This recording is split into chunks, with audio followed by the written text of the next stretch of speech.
वाहनांच्या मालकी हक्कांचे हस्तांतरण आणि ना हरकत प्रमाणपत्र अर्थात एनओसी मिळवण्यासाठी आता आधार प्रमाणीकरण अनिवार्य करण्यात आले आहे। केंद्र सरकारच्या रस्ते वाहतूक आणि महामार्ग मंत्रालयाने देशभरातील सर्व राज्य आणि केंद्रशासित प्रदेशांसाठी एकसमान ऑनलाईन कार्यप्रवाह लागू केला आहे। नव्या प्रणाली अंतर्गत वाहनधारकांना संबंधित सेवांसाठी अर्ज करण्यापूर्वी आधार प्रमाणीकरणाची प्रक्रिया पूर्ण करावी लागणार आहे।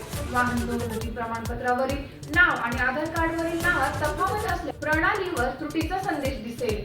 अशा परिस्थितीत वाहनधारकांनी आधार केंद्रावर जाऊन नाव, पिन कोड किंवा इतर आवश्यक तपशील अद्ययावत करून घ्यावा। तपशिलांमधील तफावत दूर झाल्यानंतर वाहन 4.0 प्रणालीमध्ये आधार प्रणालीकरण यशस्वी होईल। त्यानंतर मालकी हक्क हस्तांतरण किंवा एनओसी साठीचे अर्ज स्वीकारले जातील। ही सुधारित व्यवस्था देशभरात एकाच वेळी लागू करण्यात आली आहे।